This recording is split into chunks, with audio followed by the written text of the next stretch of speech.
Jaya Radha Madhava Kunja Bihari.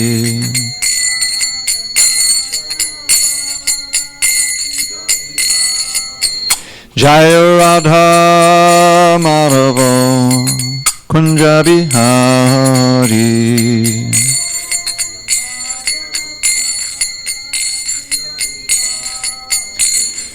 Gopi Jana Vallabha Girivardhari.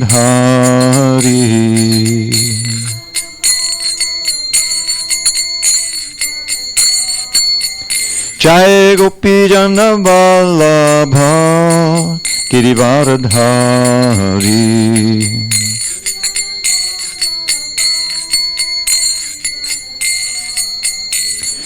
Yashodanandana Pradajana Ranjana. Yashodanandana Pradajana Ranjana.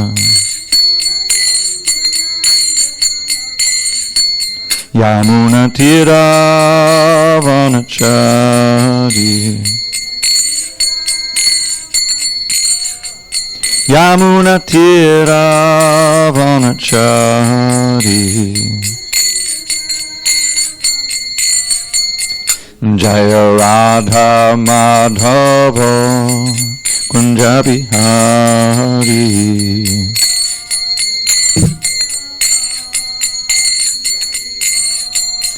Jaya Radha Madhava Kunja Bihari.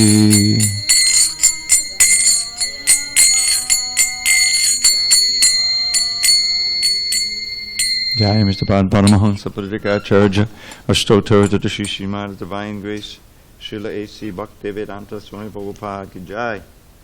ISKCON BBT Founder Acharya Srila Prabhupada Ki Jai. Jai Om Vishnupad Paramahansa Pradikacharya Ashtotar to Shri Srimad His Divine Grace Srila Bhakti Siddhanta Saraswati Thakur Ki Jai. Ananda Koti Vaishnavinda Ki Jai. Namacharya Srila Haridas Thakur Ki Jai. Srimad Bhagavad Gita Ki Jai. Samaveda Bhaktivinoda Ki Jai. All glories to the assembled devotees. All glories to the assembled devotees. All glories to the assembled devotees. All glories to Shri Guru and Gauranga. Okay, I think we did text 8.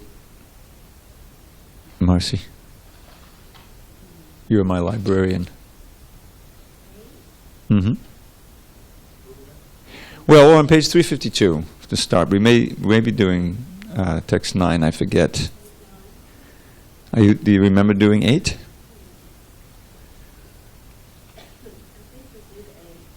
I think we did. Okay, we'll start on 9. Om Namo Bhagavate Vasudevaya. Om Namo Bhagavate Vasudevaya. Om Namo Bhagavate Vasudevaya.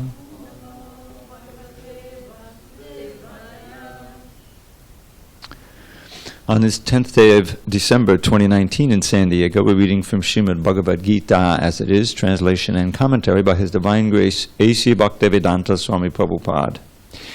We are in Chapter 8 entitled Attaining the Supreme. We're on page 353, and this is text number 9.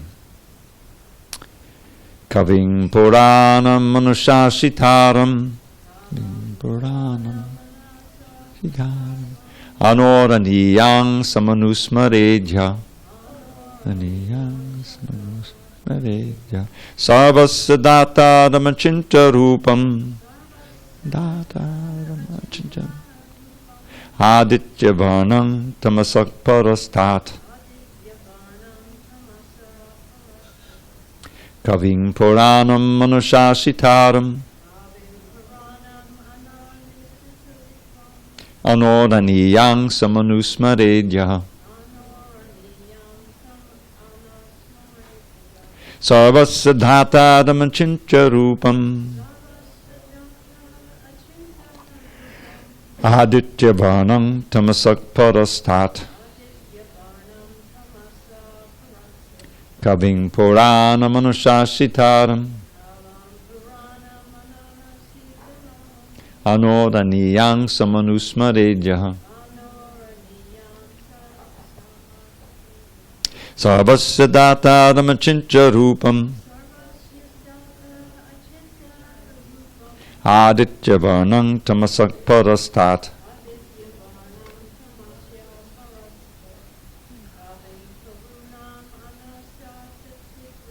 Kaving Puranam Manushasitaram Anor Aniyang Samanusmaredya Sarvasya Dataram Achincha Rupam Aditya Varnam Tamasak Parastat. Go ahead, Darshan.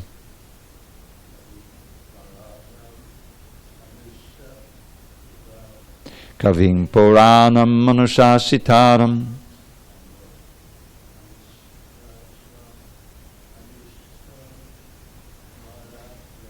Anodaniyang Samanusmaredya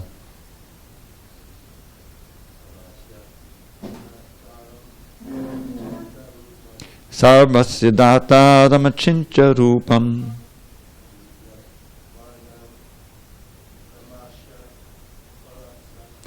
Aditya Varnam Tamasak Parastat. Okay, I'll read the word by words meanings.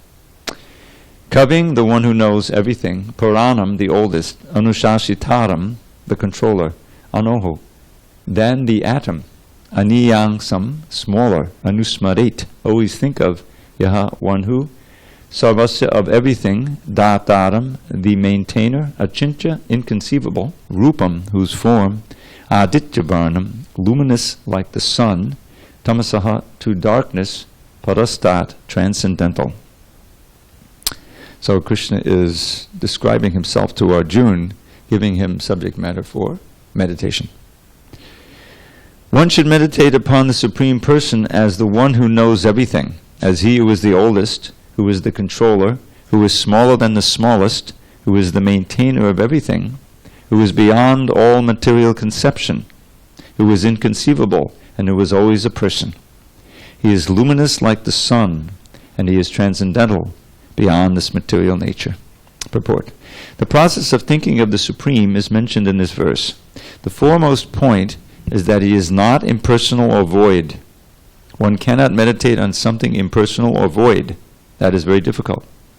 The process of thinking of Krishna, however, is very easy and is factually stated herein. First of all, the Lord is Purusha, a person.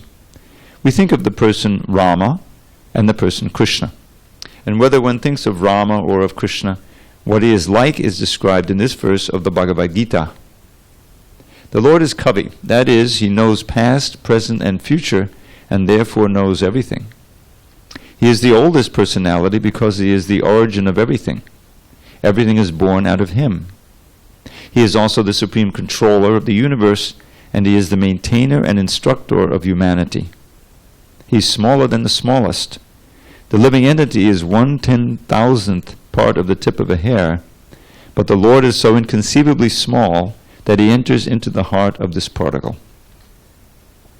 Therefore he is called smaller than the smallest. As the Supreme, he can enter into the atom and into the heart of the smallest and control him as the Supersoul. Although so small, he is still all-pervading and is maintaining everything. By him, all these planetary systems are sustained. We often wonder how these big planets are floating in the air. It is stated here that the Supreme Lord, by his inconceivable energy, is sustaining all these big planets and systems of galaxies. The word achintya, inconceivable, is very significant in this connection. God's energy is beyond our conception, beyond our thinking jurisdiction, and is therefore called inconceivable or achintya. Who can argue this point? He pervades this material world and yet is beyond it. We cannot comprehend even this material world, which is insignificant compared to the spiritual world. So how can we comprehend what is beyond? Achintya means that which is beyond this material world, that which is inconceivable. That That which is beyond this material world, that which our argument, logic, and philosophical speculation cannot touch, that which is inconceivable. Therefore, intelligent persons, avoiding useless argument and speculation, should accept what is stated in scriptures like the Vedas, the Bhagavad Gita, and Srimad Bhagavatam, and follow the principles they set down. This will lead one to understanding. Om Jnana Timarandasya Jnanandana Shalakaya Chakshu Unmidatam Mena Tasmai Shri Gurave Namaha. I was born in darkness of ignorance, but my spiritual master Srila Prabhupada opened my eyes with the torchlight of knowledge. I offer my humble obeisance unto him and all members of Sri Parampara. So Krishna has given us a little lesson here, as I explained last night. In the text 5, 6, and 7, he's described like the basic principles of Krishna consciousness, of self-realization. In text 5, he says, Antakali chamameva smadan mukta kalevaram. That, of course, this is chapter 8, and he's already given us quite a few lessons. The first one of which is that we're not really these bodies. We're spirit souls. Each one of us is an eternal person, conscious being. We have no birth and we have no death. So that's good to know. Now the question is, how can we realize that? How can we come to that understanding? The understanding that we're eternal, that we're eternally blissful. That's really what's most remarkable about it. Because in our present situation, encased in a material body, which is obviously temporary, we're not always full of bliss, nor are we eternal, nor are we full of unlimited knowledge. We're actually very limited. And as you go through life, especially as you get older, you realize how fragile and delicate this body is. So many dangers, so many things can go wrong. Who did I speak to? One of my friends said that he talked to a doctor, and the doctor said, you know, it's amazing that we're living from moment to moment. So many things have to go just right in the body. Talk to any doctor, all the amazing systems. Now, why does it take 4 to 6 to 8 years to become a doctor? And even then, they just know, each doctor knows a very limited amount of what's actually going on. So the body is just a super complex machine, and it's obviously created. I mean, there's an intelligence behind it, not our intelligence. We're not deciding just to keep the body at 98.6. Is such. I learned that when I was a kid. That's our temperature, right? If you're a little warmer than that, you got a fever.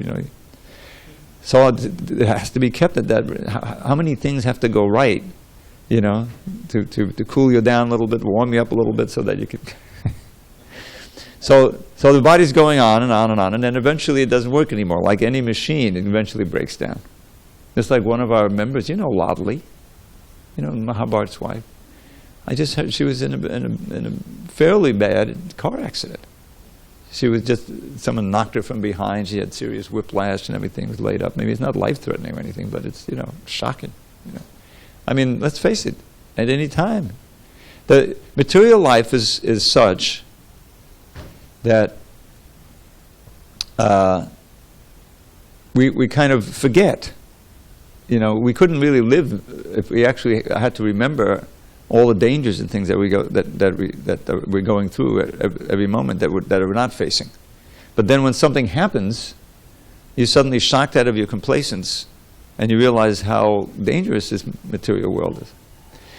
So the first lesson is that all of this life in material body that we are used to, in this one body that we've experienced for so many years, is, as I like to describe it, it's a very short chapter in a very long book. It's just one chapter of the many, many lives that we've had and will have future lives. So the question is, how can we realize that? How can we come to our understanding of our spiritual nature and live in that consciousness all the time? That's really the mission. The basic understanding from the East, not just from India, but it started in India, but it's present in, amongst the Buddhists and everyone else, is that we're in a bondage of the cycle of birth, old age, disease, and death. And it goes around and around each time we get reborn, and not always as a human being. This is the basic problem of the living entity, of the Atma, of the soul, who doesn't die. Is that we're being knocked from here to there, we don't know why. You know, sometimes we're in very difficult situations, much more difficult than we are right now. Sometimes we are in very wonderful situations on higher planets, enjoying like anything. But in any situation in this material world, in some kind of a body, it's all temporary. And again, we have to be thrown into, you know, disease and death, and for another chapter and everything. This is our problem. Now, the teachings of the Vedas, the highest teaching of the Vedas, because the Vedas, the ancient wisdom teachings of India, are very vast. There's, as you may know, Ayurveda. There's a whole science of medicine that is taught. In fact, it's recognized in California. You can get a degree, or you can get certified as an Ayurvedic doctor. There's also Dhanurveda, which is the science of war. You know, they learn that. That's part of the Vedas. There's Jyotirveda, which is Jyotish, which is astronomy and astrology. And then there's the spiritual teachings, the essence of the Vedas, which is given in essential form in the Upanishads, and then concentrated in the Vedanta. Vedanta means the end of knowledge, the essential knowledge. And they're little sutras. Sutras means little aphorisms, Sanskrit, you know, banmats, like Tato Brahma Jigyasa. Does anyone know what that means? It means now, having come to the human form of life, one should inquire into Brahman. What is Brahman? The source of everything. How did we get here? How did anything get here? What does it all mean? If we don't come to ask those questions, then our questions will simply be in this material realm, and it's not really fulfilling the human mission of life. So inquiring into what is the source of everything, where does everything come from, what is Brahman, and how are we going to find that out? There's another little sutra, Shastra Yonitvat. The source of that knowledge we're looking for is not through something we can derive from our senses and our mind, because they're limited. We're looking for what's behind the facade of this material world. And to that we have to look to the Shastra. The Shastra is a book like a Bhagavad Gita. It's been revealed, and it's come down to us from a transcendental source, a divine source.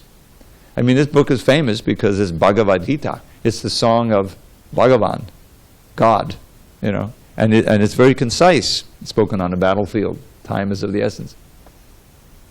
So in this chapter, now Krishna has already taught us in the second chapter these basic principles, that your spirit, not matter, that Arjuna shouldn't place his calculations of what he should do or what he should not do simply on his physical relationships.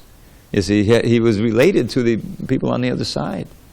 His teacher was there, his revered teacher in martial arts, you can say, you know, in the broadest sense. And then his grandfather, worshipable, was there, Bhishma Dev, the greatest fighter. He didn't want to kill him.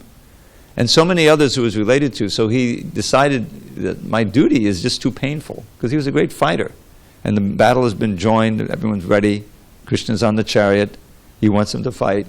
Why did Krishna want him to fight? To reinstitute Dharma in the world. God is very concerned that the people in this world, and in all worlds, are following Dharma so that they can achieve the goal of life. Because we're all related to Him. He claims us as His children. Sarva yona shukanti amurti eksamantasam brahma mahalyone aham bija pradakpita. I am the seed-giving Father for every living being. And now what? We're all suffering like anything, forgetting Him?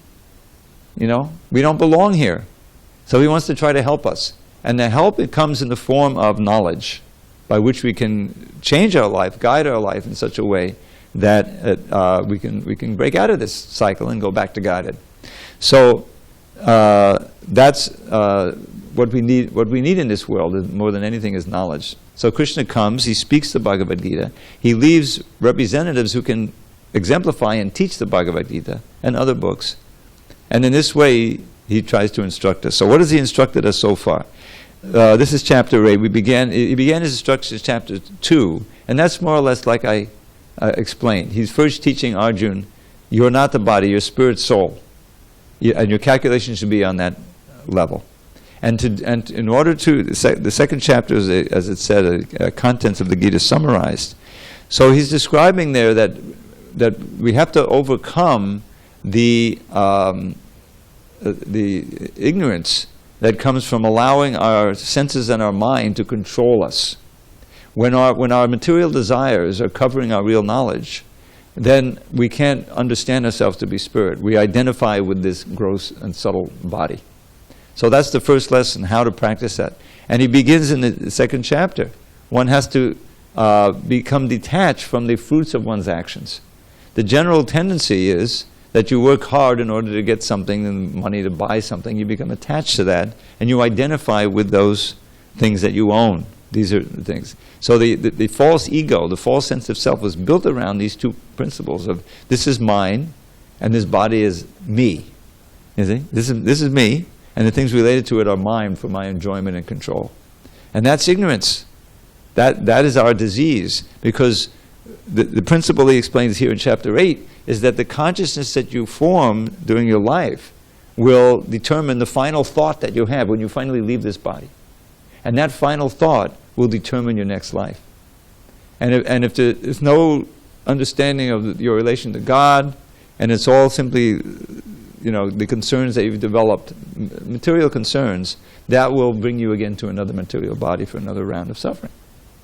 So the first thing we have to learn is to overcome this mistake, this great illusion, that we are the body, and that the relations we have of this body to other things, other people, other entities in this world constitutes our real life. This is just a short play. It's going to end. And all those relationships will dissolve like bubbles in the ocean. This can be a shocking thing when that's all we know. But we have to face that. So what is the relationship we should cultivate? With those who are self-realized, who can, pave the way for our reawakening our relationship with the Supreme Person, which doesn't end. That relationship is eternal. It's still going on now, but we've forgotten it. But he hasn't. He stays with us in our heart. He's always with us, giving us intelligence, good instruction, but we can't hear him. So we need to have these external books where he's teaching us. So Krishna said, to jump up here, and he talked about cultivation of knowledge, about sacrifice in the previous chapters. He talked about meditation in the 6th chapter. The 7th chapter, he gave us an outline of how he's everywhere through his energies. And if we understand that, then we can see God in everything. And this is a nice way to become God conscious, first step in God consciousness. And then he mentioned that if we want to really escape from this material energy, Daiviyesha Gunamayi, which is made of these 3 modes, this is a very important understanding, that normally we're acting under one of the 3 modes, or combination of what we call modes. It's called Sattva, Rajas, and Tamas. Now we all know about these, although we may not know what they're called, like the mode of ignorance. The mode of ignorance, it affects you. When your mind is in the mode of ignorance, then you're lazy, you don't want to get up, you don't have any ambition, you want to sleep, just cool out, and I'll clean the room tomorrow, everything is like postponed. This is the mode of ignorance. Mode of passion is, get up, I got to make some money, I want to enjoy, I need to do so many things. The mode of goodness is when you're reflective on the meaning of life, philosophical things. You want to go out in the country, a little peace, reflect on a little bit of things, internalize. This is the mode of goodness, cleanliness, peace, So these modes are always, they never appear purely. They're tinged with each other, some at different times. Sometimes you're in a mode of ignorance, but then you really get up and go. You want to do things, Something. What does it all mean? You can go up and down like that. So these modes, they are binding us here. In other words, they keep us in the material realm.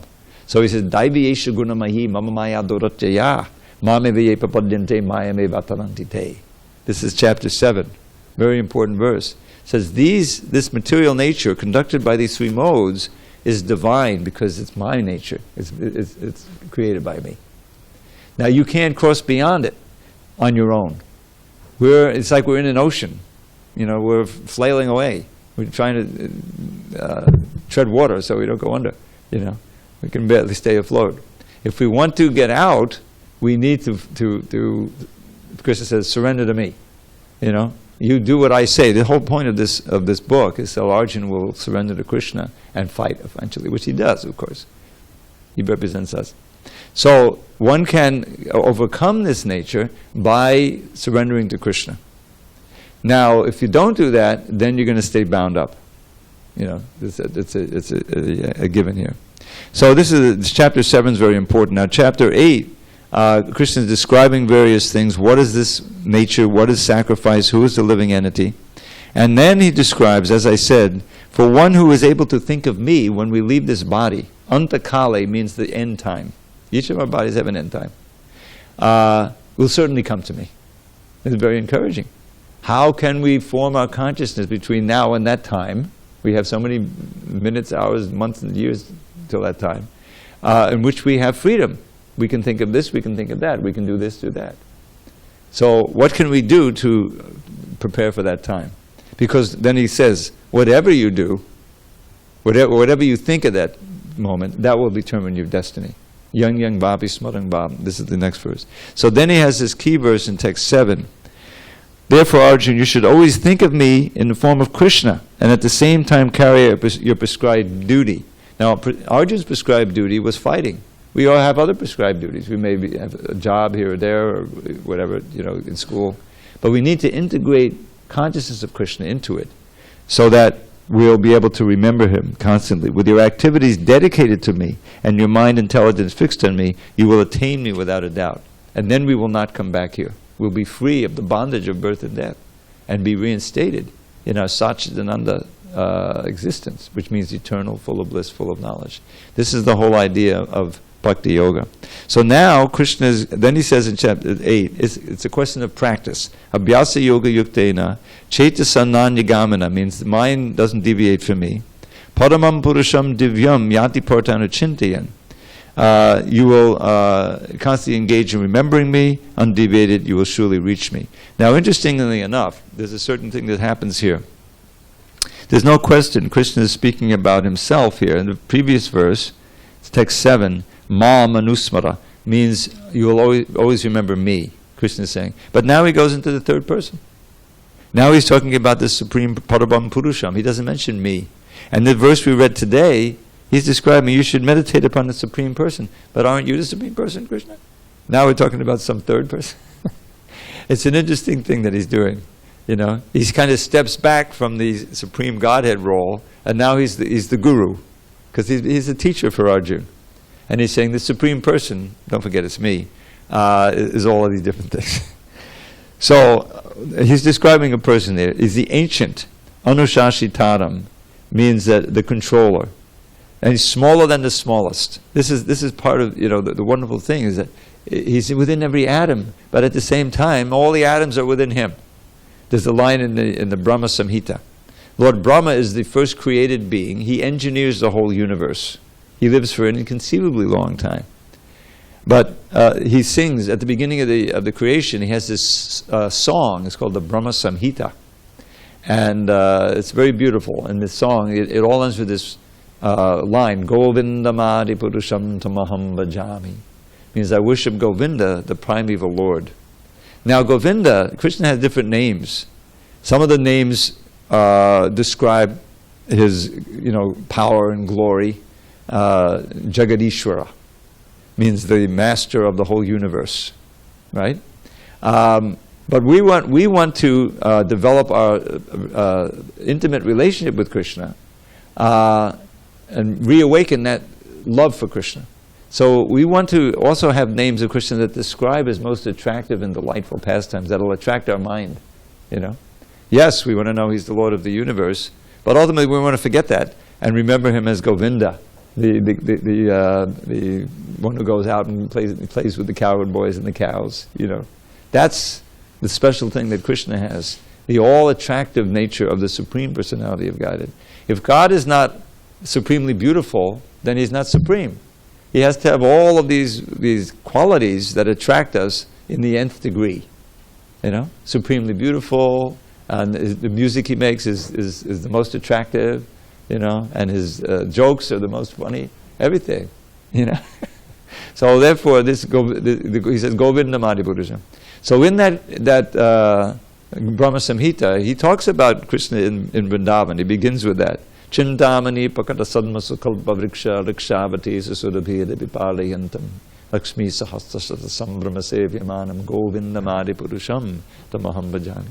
I worship Govinda, the primeval Lord, who is always cavorting in his land of Goloka, where the land is made of Chintamani gems, special consciousness gems. In other words, more beautiful and attractive than diamonds.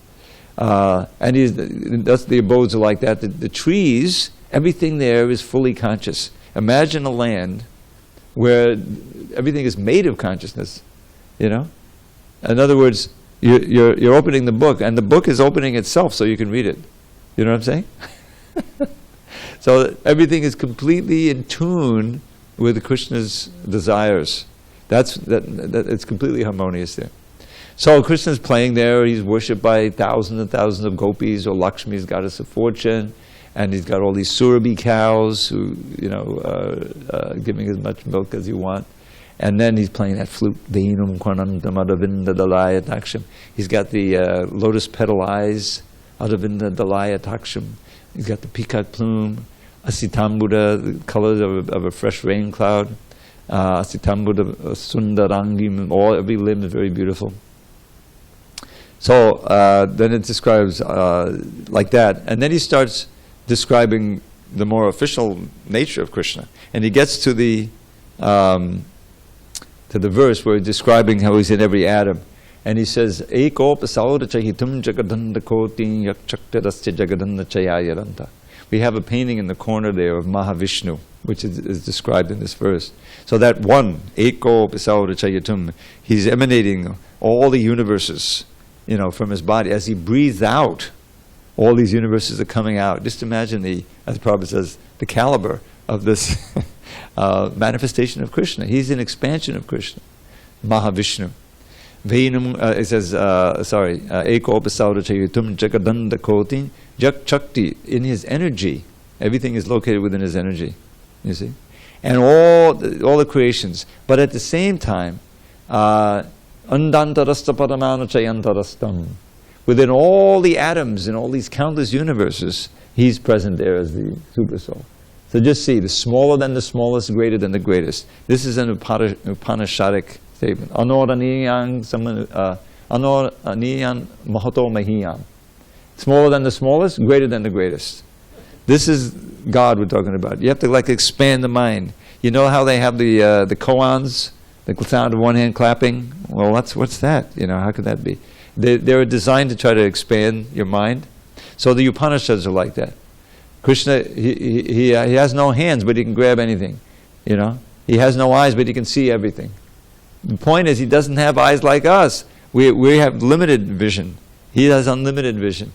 You can't. We're trying to expand our understanding of what the transcendental Lord can be like. So this verse that we just read, text 9, is talking about that. Anoraniyangsam, he's smaller than the atom. One should remember him as such. Sarva siddhataram, he's maintaining everything. Achincha rupam, inconceivable form. A form that never grows old. He's eternally youthful, but he's the oldest. He existed before anything else existed. And then when everything else comes into being and manifests, it's only him and his energies. And then when everything is drawn back, he'll be, still in the spiritual world. Aditya Varnam, brilliant like the sun, and beyond any tinge of darkness like that. So this is Krishna's instructing. We have to remember Krishna at the time of death, right? We have to practice. That's the text 7. So we have, with our mind intelligence dedicated. What do we think about if we're going to think of Krishna? These verses are giving us a hint. Kaving Puranam, he's very wise.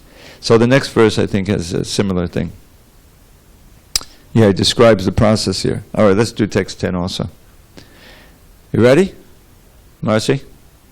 Prayana kale manasachalena bhaktya yukto yoga balena chaiva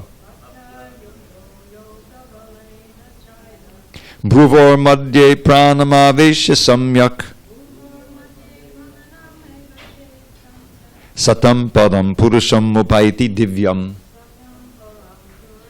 Upaiti divyam.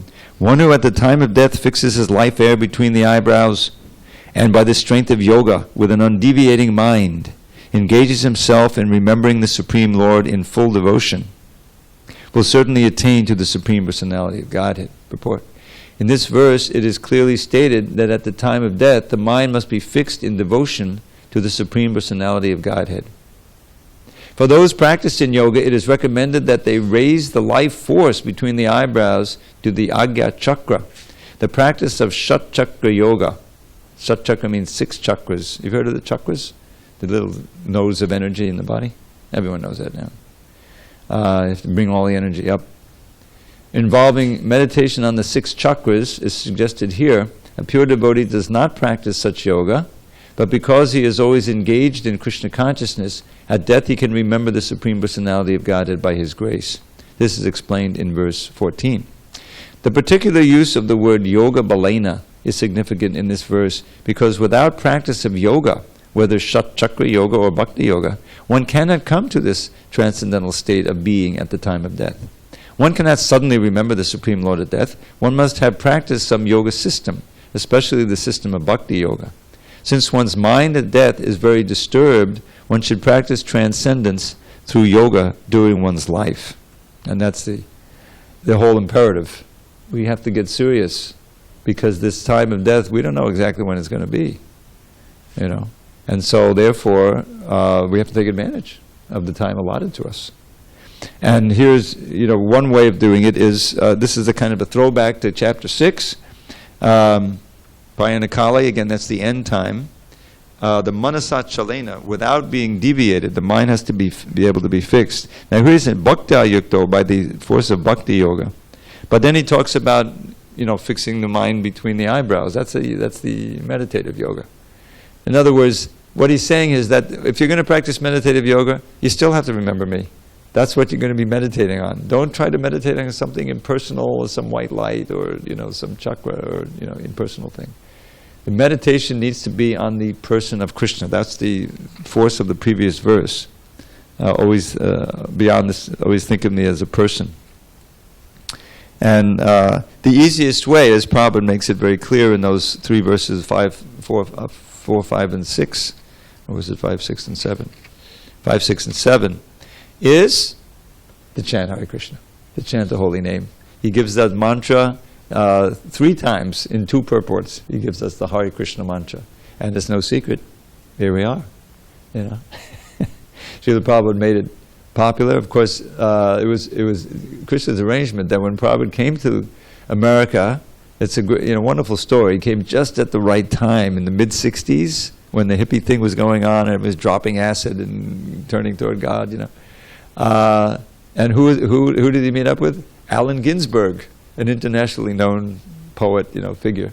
And he was already chanting Hare Krishna. He'd come back from India and he would chant. He didn't know exactly what he was doing, but he liked to chant. And so that, because Prabhupada, got involved with him, that fame kind of rubbed off on Prabhupada. And so they wanted to make a record of Prabhupada with the first chanters, and that record was made miraculously. There's all kinds of miracles that happen in that day. I'll tell you one of them. You've heard of kirtan before. Everyone knows kirtan, right? The drum is so important. The drumming is kind of the heartbeat of the kirtan, And when Prabhupada came, there were no Madanga drums. Like we have our Madangas here, there's some upstairs, But in those days, he was there all alone. So what did he have? He had a little half of a bongo drum. The bongos have the 2 drums. So they had unscrewed one. I used to play the bongo. And that was Prabhupada's drum. He would just beat on that, And he would do it for hours, in the park. The heart was coming out. I mean, it was attractive. People would gather and listen to Prabhupada chant, So when it came time for this record to be cut, they approached Prabhupada, and there was a fellow who lived down the street. Everything was happening Lower East Side. I used to live there. And He said, how would you like to make a record? Prabhupada said, yeah, they really want to make a record, because the mantra could go out, So the night before, Prabhupada had his bongo, and they had some cymbals. I don't know if they had any kartals or anything, tambourines, whatever. And so this guy comes into the temple, the little temple with a storefront, and he's got a mridanga drum. Where he got the mridanga drum, I can guess where, because I lived on the Lower East Side, just a few blocks from that temple, in 1968. We're talking 1966, so a lot of the same stuff was there. And on First Avenue, Prabhupada's first temple was on 2nd Avenue. And on First Avenue, I lived on 9th Street between 1st and 2nd, so I was right there. And there was the Paradox Restaurant, which was one of the first macrobiotic restaurants in New York City. Macrobiotics, right? That was like, the whole... Yeah, so that was 68, yeah. And they must have been, they had it in 66. It was some fellows from that restaurant who came uptown and invited Prabhupada to come downtown, where everything was happening. Anyway, so right next to the Paradox, maybe a couple of storefronts beyond it, was, believe it or not, an Indian instrument store. It was run by a Scientologist. Everyone knows Scientology, right? So I would wander in there sometimes, because I would play the flute. The flutes that he's got in that bag. You got some flutes there? In your car. I would wander around the park playing that flute. And where did I get it? I got it in that store. They had a sitar in there in the window, and they had, of course, tablas, which are famous. And I don't remember seeing a mridanga, but they could easily have had a mridanga. But in any case, somehow or other, this guy found a mridanga, and he walks into the storefront. Prabhupada sees, bring me the drum. And so he says, sure. So he gives the drum, and Prabhupada starts playing it with tremendous expertise. And the devotees said, just one more amazing thing about Swamiji. He can play this drum. He learned when he was a child. His father taught him back in the early 2000s. And so anyway, Prabhupada's playing, and add so much to the kirtan. But then at the end of the night, it was the guy's drum, he couldn't hold on to it. So he said, we're making a record tomorrow morning. Could you bring the drum back? We'd like to borrow it for the record. I said, okay, sure. And they didn't think he was going to come back, They thought, no, he'll never come back. But sure enough, he came back, and that's the drum. You hear Prabhupada was playing that drum on that record. He may have dubbed it in afterward, I don't know. But now that record went everywhere. And it got in the hands of George Harrison and the Beatles. He heard that record, he described it, you read. He was taking a vacation with probably John Lennon, and they were floating along in some boat in the Greek islands or something, And he was, I don't know what they were doing, smoking dope or something, and listened to that record for hours and hours and hours, and singing along with it, And that's very purifying. Krishna attracts you. If you chant his name, that name attracts you. Because, this is a very esoteric principle, remember this.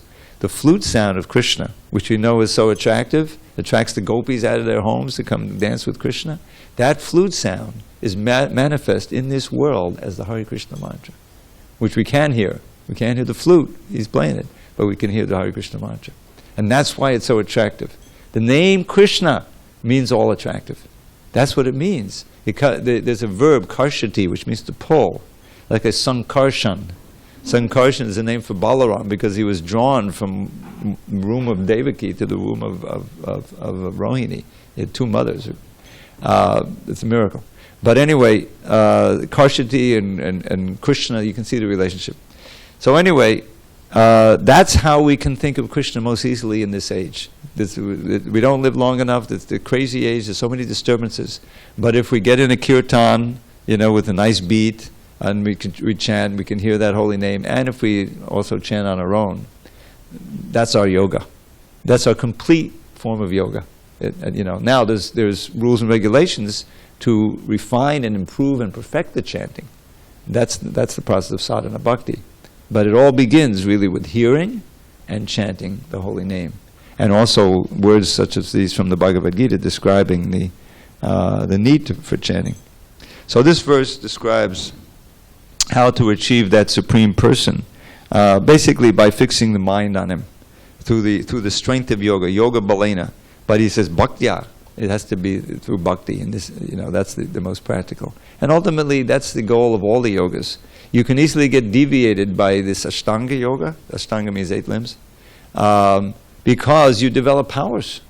siddhis, yoga siddhis. You know, imagine if you could, anyway, anything you wanted, you could reach your hand out and grab it and have it. That would be a bit of a deviation, wouldn't it? I mean, yeah, how do you stay detached? And we see so many yogis, they have a little mystic power and they're able to come to America and bamboozle so many people. They're not preaching bhakti. You know, worship me. You know, and yoga means you make, you know, get yourself a powerful body, healthy body. That's just a means. That's not the goal of yoga. So it has to be bhakti, and we need to receive it from a real teacher who's realized, and that was a great advantage of Srila Prabhupada. So these verses will explain, and then after a few verses, we'll come to some very key verses, such as 14 and 15, which we'll get to probably next week. But we have one more class this week tomorrow. And we'll study 11 and probably 12 at that time. All right. Yes, Marcy. In the previous verse, it's talking about 10,000 part of the tip of the hair. In the purport, yes, smaller than the smallest yet. That's our son. We're small. Also, there's the size of the thumb. Yeah, that's the super soul. That's not us. We're a little tiny. Yes, 10,000, 1/10,000th. Yeah, it's like proportionate to the body, you know. Like he's also in the heart. Huh? I know. That's why it says a thumb. I mean, he's in the heart of the ant too. That's not a thumb. That's a little tiny bit, you know, just proportional. The ant's thumb. Yeah.